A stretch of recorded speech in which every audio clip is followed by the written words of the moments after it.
conversation with Lorna, asking you a question. Inuk is your first film, and that's pretty exciting. So I was wondering, what was the moment that was like the call to action where you knew you had to make this film? Well, my niece went missing in 2005. So this September 21st, it'll actually be 16 years since she went missing. So our family has actually been very involved in activism since then. It's something that we always heard about, and it was always, sad news when you heard about it in the news. But when it happens to you and your family, it's takes on a whole different level of as it affects you so personally. So I work for CFNR Radio, which stands for Canada's First Nations Radio here in Northern BC. So we are always involved. I'm on the marketing side, but our mandate is to bring out the stories, to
Hello, and welcome to the 2021 Imaginative Film Media Arts Festival for our panel on activism. We're so excited to have you. Activism is a necessary tactic in mobilizing communities, teaching and advocating for what we believe in, and is a great expression of love in the face of suffering. I'm so excited to have our panelists here today who all have a film that will be screened during the festival. And I would like you to introduce yourself, starting with Lorna. My name is Lorna Brown. I am from the Wet'suwet'en Nation. My clan is the Small Frog Clan, Lexiliu, and I have 5 children, and I am happy to be here today. Thank you for inviting me. Thank you for being here. Next, I would like Michelle to introduce herself. Hi, bonjour, Amin. My name is Michelle, and I am from Migizi-Sagagan, Eagle Lake First Nation in Northern Ontario, but I live in Thunder Bay. I've been here for 34 years now. I'm a mother, grandmother, community member, artist, activist. Yeah, nice to be here. Thank you for having me. And next, Inuk, could you introduce yourself? Yes, well, hey, I'm very happy to be here and in such fine company. My name's Inuk Jørgensen. I'm from Greenland, and I'm an Inuit filmmaker. Though I work here in Sweden as well. This is recording in Sweden where I teach film. I'm married to a Swedish woman. We have 3 kids, and yeah, that's me. Welcome, it's so lovely to meet you. And finally, we have Elle-Maija. Could you please introduce yourself? Okay, Boris. My name is Elle-Maija Upinniskin Tailfeathers. I come from Ghana, or Kainai, also known as the Blood Reserve, and I'm also Sami from Northern Norway. And I'm a filmmaker and an actor and a community member, and yeah, I think that sums it up. It's lovely to meet you. Thank you for being here. And my name is Field Sego. I'm Mohawk from Six Nations, and I work at Imaginative, and I get to host this panel. In my my other job is I'm Reduction Street Outreach, where I serve the residents of the encampments and just check in on folks and make sure they're all right. Also, I've shown up at a couple of front lines, just here and there. I'd like to start the conversation with Lorna asking you a question. Adak is your first film, and that's pretty exciting. So I was wondering, what was the moment that was like the call to action where you knew you had to make this film? Well, my niece went missing in 2005. So this September 21st, it'll actually be 16 years since she went missing. So our family has actually been very involved in activism since then. It's something that we always heard about, and it was always, you know, sad news when you heard about it in the news. But when it happens to you and your family, it's, you know, takes on a whole different level of, as it affects you so personally. So I work for CFNR Radio, which stands for Canada's First Nations Radio here in Northern BC. So we are always involved. I'm on the marketing side, but our mandate is to bring out the stories to First Nations communities that we service. And so I've kind of been involved with media for a while. And a friend of mine who also lost both of her cousins went missing and never were found. And, you know, for one of them, it's been 26 years. So we got to know a lot of the people, the families in the area that, you know, their loved ones went missing. And oftentimes we get different people coming into the area who don't really, you know, they don't know our stories, but they come in and, you know, want to tell our stories. And we just really felt like it was one of those, it was time that we were able to just tell our own stories. So she approached me to do, which initially started out just to be like a video project, and that we would just promote locally. And then I happened to come across, met up with a friend of mine who's Michael Borkin, who is a cinematographer. And we were really fortunate to be able to access him as our cinematographer. And from there, it just kind of grew, and we just decided that let's not stop at making a local video. And then it just turned into a film, but it's something that had been like years and years on our hearts, how we wanted to tell our story our way, and with no agenda, no, somebody else coming in to sensationalize our stories, but having real stories that are direct from the hearts of the families, and that they could also, remember their loved ones, and share that love that they have with the world. Now, for sharing your stories. I was going to ask, I was wondering what kind of healing has been brought in the process of making this film, and being able to share your stories outside of your community from your own voice. Well, for me, it was a challenging time. It was also a time of healing as well. What I found was, as I was doing the interviews, it just kind of took on a whole life of its own, because it never was intended to be, I wasn't intended to be a filmmaker. I was never involved in film at all. And so for me to be able to ask the stories, so it became very natural for me, because we actually live these stories. So it was very natural for me to ask the questions. And I think that is why the film is able to depict the family stories in such a way, is because I'm also a family member of a lost loved one, and not, so there's not that hindrance there in any way, and the families felt comfortable. And so for me, it was just such an honor to be there and share in the stories of others, and allow their stories of their families to be told.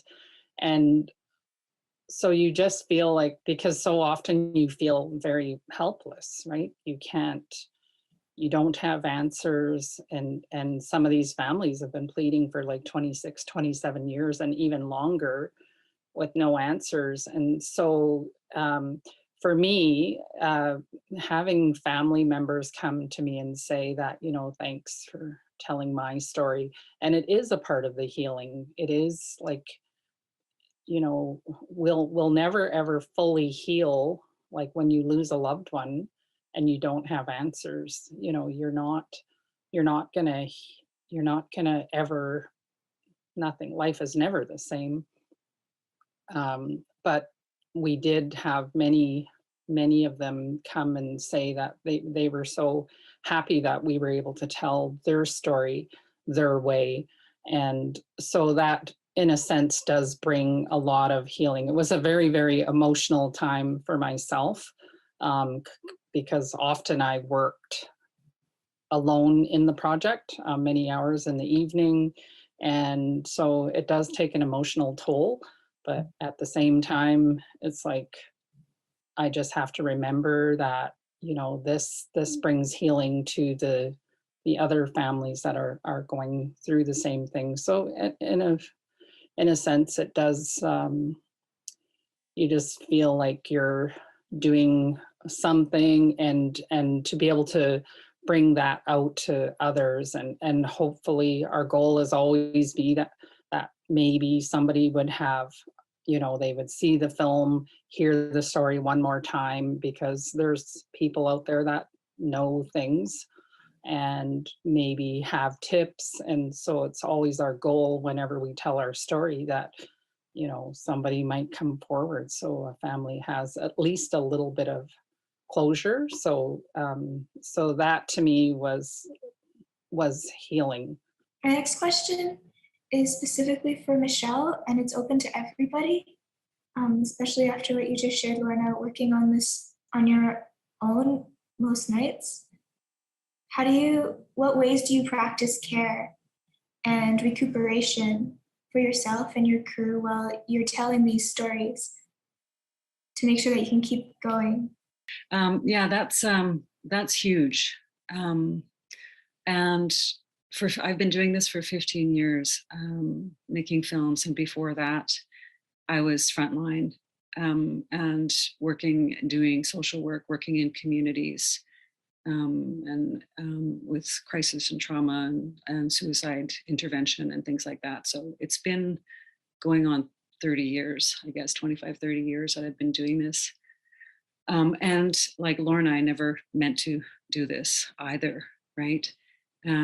But because you are so immersed in it all the time, whether it's our own sort of personal story, our collective stories, our stories as communities across Turtle Island or across, you know, the world, really, as Indigenous peoples, that we are constantly bombarded.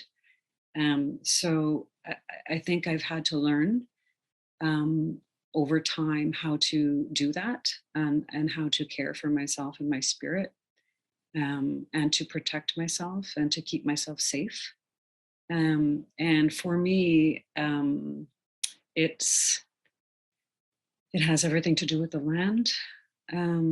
Before we started, when we first showed up here in this space, somebody was talking about hiding, tan hide, doing tan hides. And that's something that I've started to do this last few years, and working, you know, with birch bark and with my hands and with the land, and developing my relationship and deepening my relationship, really, with her and with the land, the water, and that I find has been the most safe and healing place for me. And I think that safety and finding safe spaces to work, and again, that goes to, like, you know, how we start off. When I start off a project, I like to go into ceremony, and I like to keep that sort of connection. And it sort of became a practice, I think, that I started doing about 6 years ago. So before I start anything, that's generally what I do. That's the first thing that I do, is connect in that way. And it's helped. And it's sort of helped to keep me grounded. Yeah, so I think that those are some of the key things, I think, is land, ceremony. Yeah, for me. Did you want to also respond, Inuk? No, I think what you said was very interesting. I mean, I find myself in my films, in the whole filmmaking process, and I can also relate what you just said, Lorna. You know, and I think for me at least, I think the process of making the films, I make shorts, right? But in writing them and filming them, and, you know, and working with the material, for me, that is a healing process, because I think we as Indigenous peoples, right, we do have a lot of stories that are uniquely ours, and we need to be telling them ourselves, right? And I think it deals with things that may upset us a lot. I know for myself at least, I find well, I wouldn't say comfort like in a positive way, but I do feel that during the filmmaking process, it heals me in a way, and it, you know, kind of like when you work with your own anxiety almost, right? I do find a sense of calm in just the actual process of making the film. Which, one of the other things that I find is so the act of creating, right? I find that that has been, and again, when I go back to like the hiding, tan hiding, or working with, anything like that, like I found that I need to move. One of the things that's been sort of important for me is for movement. And I don't necessarily mean like physical movement, but, it can be in different ways, but, that's that, and that always takes me back to creativity, which takes me back to creation, which takes me back to story, right? And all of those things for me are interconnected. And the more conscious I've sort of become of those things, and aware, and I can sort of like immerse myself more into all of those spaces and go, okay, I'm not, because this is a hard story that I'm telling right now, or that I'm writing right now, that I need to move, right? I need to move on to the land, or just like learning how to, just be self-aware, I think, and aware of what's going on around me, and things like that have been really, really important. When to go back, when to go back in, when you need sort of a break, things like that, right? Are all sort of have become very connected. I'm never gonna underestimate the importance of taking a dance break and then just going and dancing under some trees when in the middle of something really, really heavy, and then staring up at the sky for a little bit. Living in Toronto, there's not that many green spaces that are super accessible. And I have this one spot by the water where there's this tall pine tree, and on a windy day, you can see the waves splashing up at it. And I'm wondering if anybody has a specific spot on the land that you go to that is like that for you. Okay, I have a place like that, right? But I live abroad, basically, right? Because growing up in Greenland, like if you had to study, you had to go abroad, right? So I studied in Denmark, and now I live in Sweden, but I still have all my family. My parents still live in Greenland, and I have a place like that, which it may sound like a mama's boy thing, but my parents' living room, they have a very nice view of the harbor of the small town that's my home in Resurgences in southern Greenland, and they have a very nice view there. And I remember talking to my mom about it one time, and being Inuit in Greenland, all settlements, all towns are on the western coast, or there are some on the eastern coast, but they're close to the sea anyway, right? Because the Inuit in Greenland, they use their kayaks. The sea and the fjords were their highways. And we were talking a little jokingly, but still very, very sincerely about how maybe that was for me, like my place of rest getting filled up with my land, which is the ocean, which there's a very nice view from my parents' living room, which, when I think about that, when you started talking about your tree and the waves, I think about, all right, yeah, that could definitely be my parents, like that rock in the ocean, like a couple of 100 meters down from my parents' living room, and so I can definitely relate to that. Thank you for sharing. That sounds beautiful. My next question is for Elle-Maija specifically. I'm interested in knowing your community's response during and after filming, knowing that there is stigma around drug use and seeing everybody in your films be so receptive and leading with their heart. And did you notice a difference in reception and the impact of filming to tell these stories? And also, who did you have in mind while creating this film? Well, sorry, you can just answer one of those at a time. Well, the film was for my community first and foremost. Harm reduction isn't really something that's broadly accepted within the public. That includes non-Indigenous people, and then within Indigenous communities, harm reduction is something that is, very divisive. Generally, the abstinence model is the way to go. That's the sort of the golden rule. encourage our loved ones to quit cold turkey, go through AA or NA, and take the red road and do 12-step programs. And harm reduction is something that's just not accepted. And when I started the film, I knew so little about harm reduction. I think I had sort of a basic understanding, like a lot of people do. And then I lost a loved one to an overdose, an accidental overdose, and saw so many people in my community losing loved ones, and then saw the way that harm reduction was impacting our community in positive ways, in the sense that it was at least saving lives. And so I started to learn about harm reduction on a much deeper level and try and understand addiction within our communities, I think through a different lens.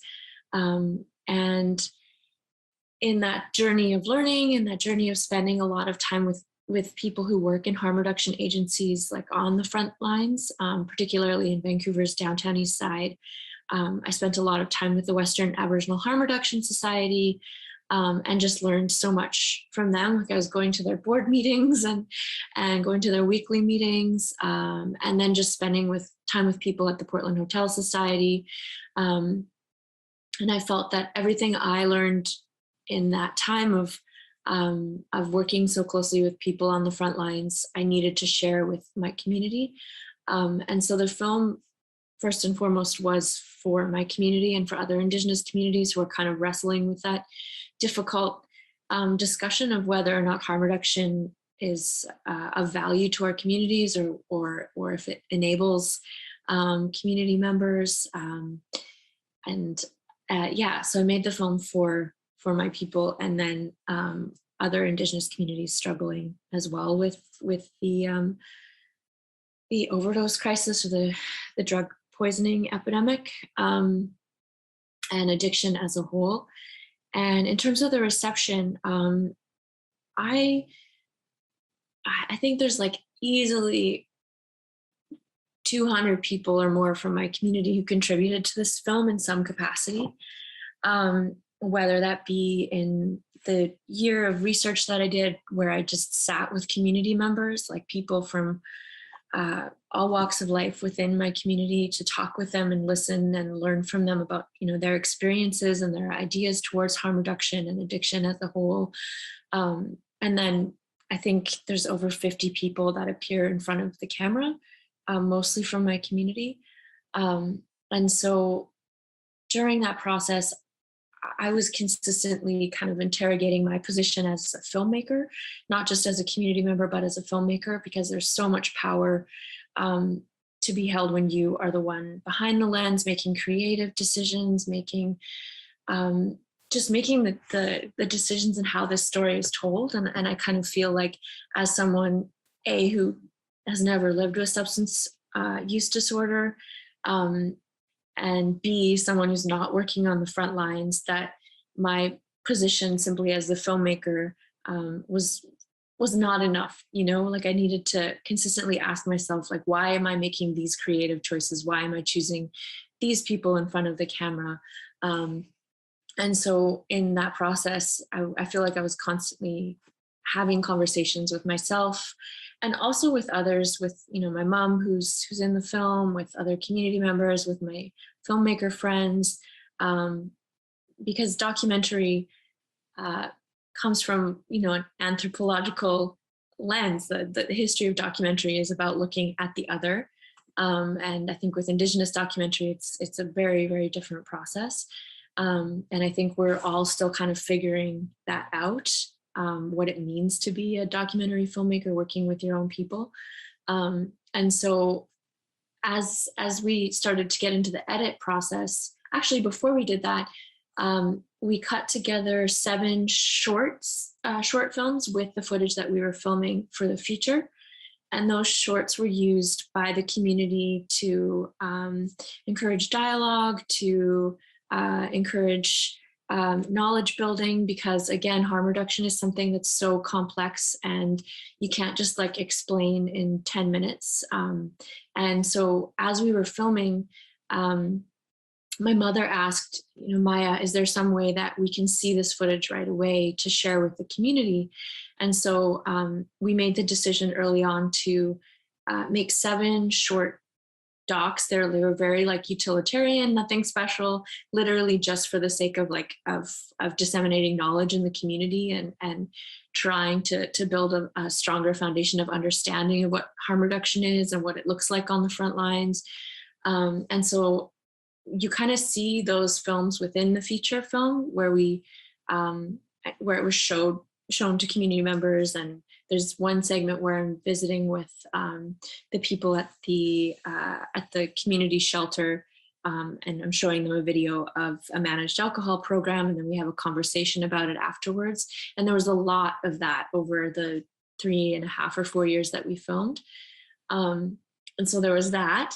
And then also when we went into the edit, I showed a rough-ish, more like a fine cut, to everybody that appeared in the film, because I thought it was so important, first and foremost, that they feel that they are being represented accurately and respectfully. And I was, of course, open to any sort of feedback, but everybody was happy with the decisions that were made. And I think it's because of this long process of consistent engagement with the community and trying to be reflexive. And I know I made mistakes along the way as well. So that's also important to acknowledge and to understand that mistakes happen and we learn from them, and it helps us build a better process for future work. So yeah, I think that's how it went. And unfortunately, we couldn't have a big public gathering to see the film together as a community, obviously because of the pandemic. So we had to do an online thing, which just isn't the same. So we're still trying to figure out how to do community screenings where we can actually get together. But Alberta is currently the worst place in Canada for COVID. So I don't know when that's going to happen. But yeah, the film has been received well by the community. There's been a lot of conversations. I don't know if it's changed minds, but harm reduction is still very divisive. And I think there's a long way to go in trying to communicate the necessity for it. Thank you for sharing your process. It's really amazing to hear that. I feel like harm reduction is divisive in most communities between folks who haven't been impacted by substance use disorder and have only witnessed it. And I really admire in your film how you have put so much care and effort into portraying all walks of life in your community equally and with the same amount of respect. And that was really impactful. And also that scene you were just talking about, where you show the video of, I think, the alcohol exchange program, and the whole room is just in agreement. And that's just amazing that folks can so easily agree on something that'll work for everybody. And I really admire how within the filming process already a difference is being viewed, that the impact that you've made from doing that research and bringing it with your heart. So I'm personally incredibly excited for the waves that are going to happen when your documentary is out there and folks can see how potentially painless it can be to transition like that into a more harm reduction kind of frame. Thank you. My final question is for Inuk. I would like to know how you maintain the values of love and hope and identity while bearing witness to the legacy that the next generations will inherit, especially working so directly with the land as impacted by industry. Well, in southern Greenland, when I grew up, right, I used to go visit my grandmother a lot, living in the neighboring town to which is called Narsaq, and Narsaq is quite known for its unique minerals. There's a mountain there where the Danish government, back when Greenland was still losing its colonial bonds with Denmark, and they used to dig for uranium there, right? So this is way back in the 70s and the 80s when I was a kid.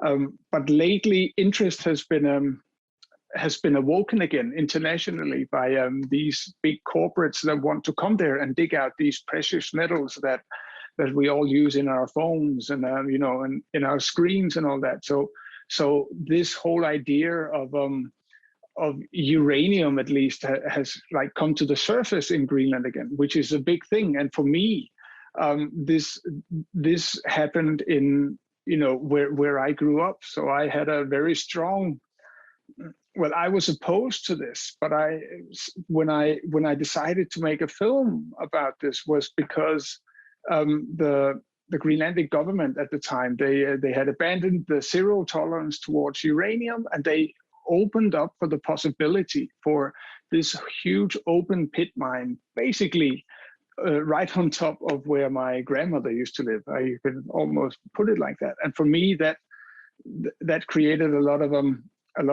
negative feelings. And I'm working with these. I really wanted to make a film where I didn't point any fingers at anyone, but I wanted to keep it not positive, but in a way, for me, I think a lot of the healing process was to question this more than to go around with a big no to uranium sign, which is, I still think, very important. So for me, at least, this the argument of my film is pretty much what kind of land, what kind of world do we want to leave for our kids? And for me, I love being a dad. My kids are my everything, and I really want them to have some kind of connection to the Greenland I know. And for me, this threat of foreign powers digging a hole in my backyard pretty much was not just a threat for me, but for my kids. I mean, they wouldn't have been able to get to know the Greenland that I would love them to get to know. And so my film in many ways is my own anxiety towards it, but I still wanted to attack the whole issue from a place of love and respect, because Greenland has a long history of mining projects going bad, so to say. My mom was born, for instance. I talk a lot about my mom here, but she was born in the 50s, right when Greenland stopped officially being a colony of Denmark, and so the town where she was born was closed because there was no more coal in the ground. So her family had to move, and now to the place where they moved to, now they want to dig another hole in the ground where they want to dig for uranium. And for me, I mean, history was repeating itself so bad that yeah, I had a lot of feelings that I needed for myself, at least, to work with in this film. I appreciate your answer to the question. It was very heartfelt. I'm thinking of how in Lorna's film, when you were near the end putting up the totem pole, and one of the community members you interview says that it makes her heart happy to see that after so long, and how in Michelle's film, the youth go out onto the land, and as a way to, they're wearing these like bright orange like hunting vests, and that hit me so much because I didn't realize they were just hunting vests. I thought it was Every Child Matters Day kind of orange shirt, and just seeing them all out there honoring their friends and connecting to the land. I really heard the phrase, heal the people, heal the land, and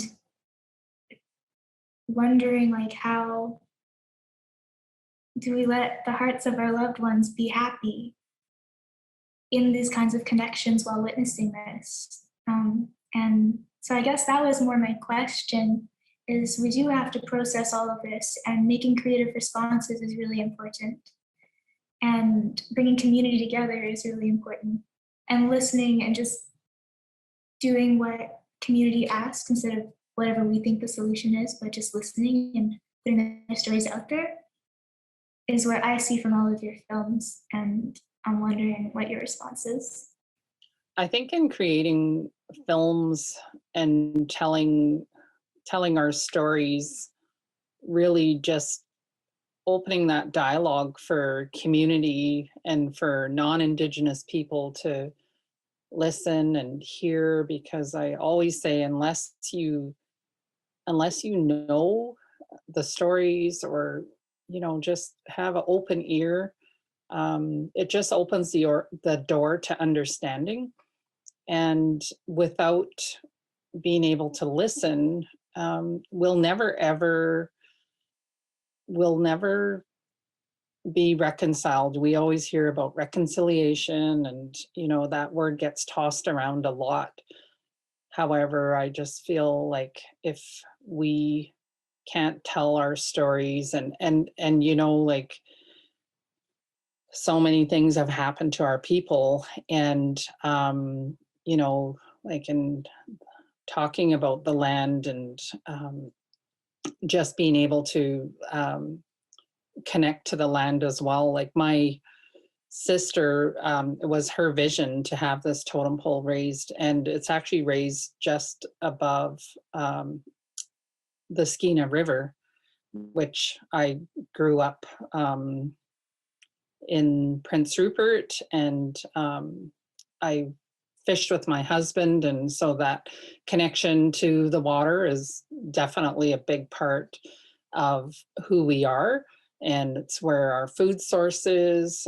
That's where we collect our salmon and harvest, and so to be able to have this totem pole, raised right above the Skeena River, right on Kitsim-Killam territory, is most definitely a connection to the land, and I think it is able to let people know, our connection to the land, and how we were the first peoples here. Like we've always been here, and we're still here. And so I just think, it's just so important. And I don't know if I answered your question. I adore your answer to the question, putting that commemorative piece right there. That was your sister's vision. And I feel like it transforms the landscape with the memorial spot, and puts a center for all of those emotions to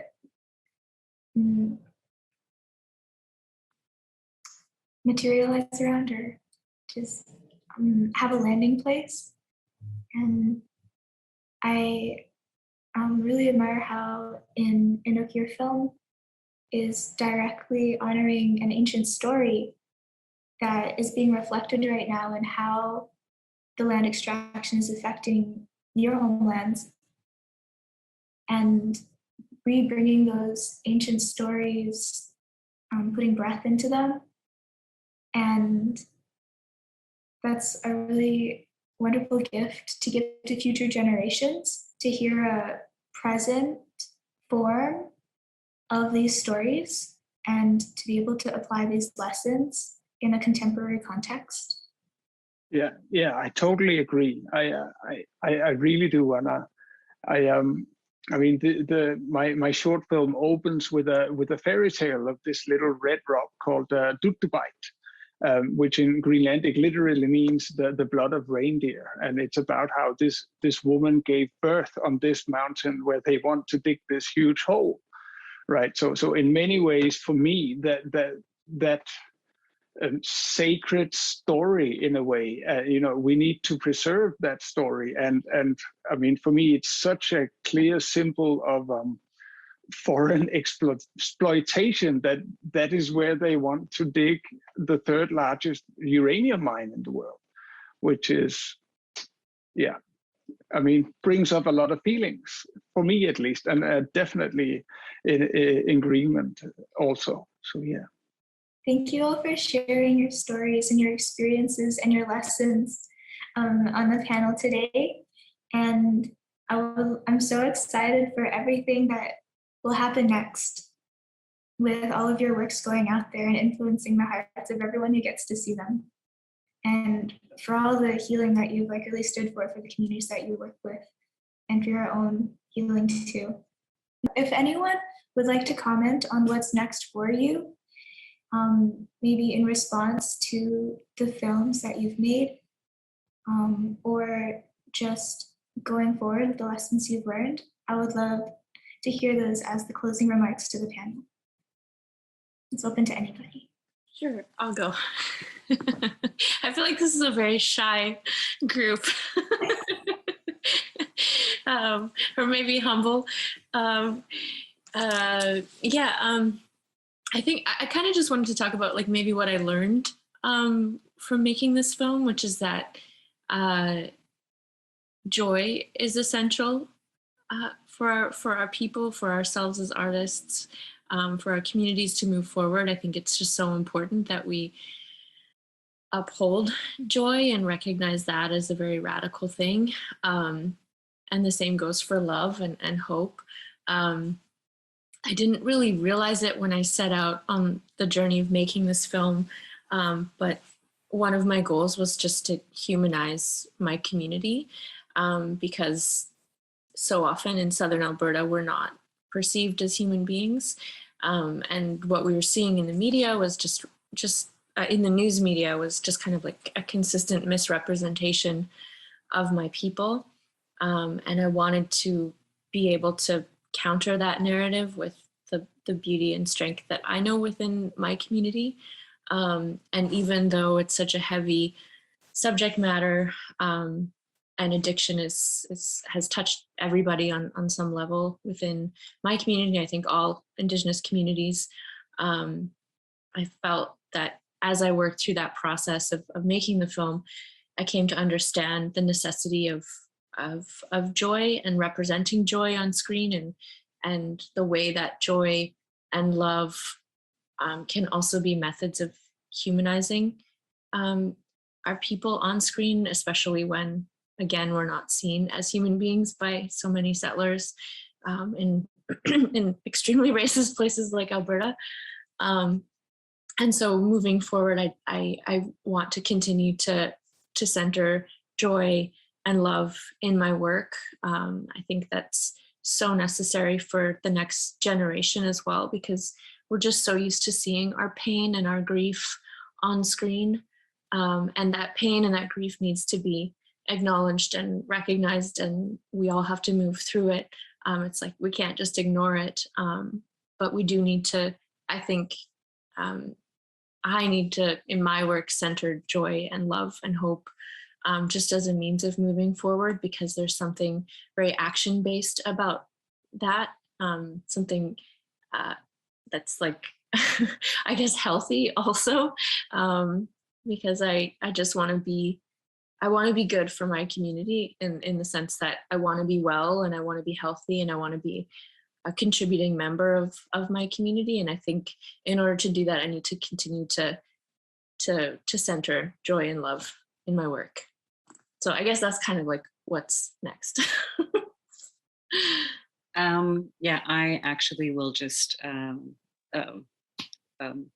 agree with Maya. I mean, but remembering joy and to create from that place of love and of power and of beauty. That's even if we are telling difficult stories, that's what I'm doing right now. I'm working away quietly on a little sort of animation, and it's you know, it's beautiful. I think it's going to be beautiful. It brings me joy to work with my hands and to you know, sit quietly, and yeah. So I think the same. That's just remembering that. Yeah, we have all of this beauty and power and grace, and thousands of years of incredible story in our bones. So, yeah. I would agree as well. Just when I think about the stories and, you know, telling the difficult stories, but without hope, you know, we don't have a future. So to me, being able to weave that love and connection in our stories is so important. And I believe that is, you know, one of the biggest, I guess, most importantly, to be able to incorporate that love into our stories, so that people feel like they are not without hope, and to be able to, like, I look at this, the families that I spoke with, and whenever one constant story that was always told with all of them was how giving and how loving they were, like, and how much they did for other people. They were the most selfless and humble people that I know. Like, they were, oftentimes they're feeding, you know, looking out for friends and just people that they know on the streets, and so I think of that love that was always woven through this whole story, and I'm like, you know, it changes a person. And so to me, to be able to portray that is so important, and how that will always be, like, in the future. And but to be able to portray hope, I think is always going to be front and center for me, as difficult as our stories are, and some of the subject matters are, you know, hard stories to tell, but yet I just keep thinking about how strong and how resilient our people are. So it was a honor, and will always be that way for me. So thanks. Wow, beautiful, all three of you. Oh my God, yeah. I kept on hitting like, right? And it was very well said. I second everything you said, because I honestly believe that since we are, in many ways, I feel that we are living through a resurgence of indigenous storytelling, right? The world is opening up, hopefully, slowly to our stories. And I really feel that I wouldn't call it an obligation, but I really feel like we through love, we need to show the world who we are, basically, and a lot of the reasons why. I mean, we've always been telling stories, and I think we should continue to do so. And I think we need to maybe put another perspective in how the world has been portraying us for 100 years, at least in the film medium. And I think we do that through love and hope. I really do. So yeah, very nice listening to you. So yeah. Thank you all for sharing. My heart is warm and overflowing. And, you know, like what they say, the truth about stories is that's all that we are. And my personal vision is Black and Indigenous joy is the future, and we're all stepping into it right now. Thank you so much. It was wonderful to sit on this panel and have this very short but wonderful conversation with such a talented group of people. And thank you for moderating, Field. That was fantastic. Yeah, well done. And nice meeting you all. It was really wonderful to witness the conversation between everybody here.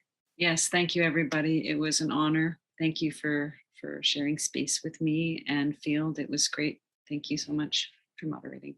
Thank you, Field. It was great to meet everybody, and it's so great. I'll look forward to watching all of your films. And yeah, from this corner of Northern BC, it was an honor to be a part of this conversation today. And great job, Field. Thank you for inviting me. And to the audience, don't forget to watch all these films on demand and vote for your favorite for the Audience Choice Award.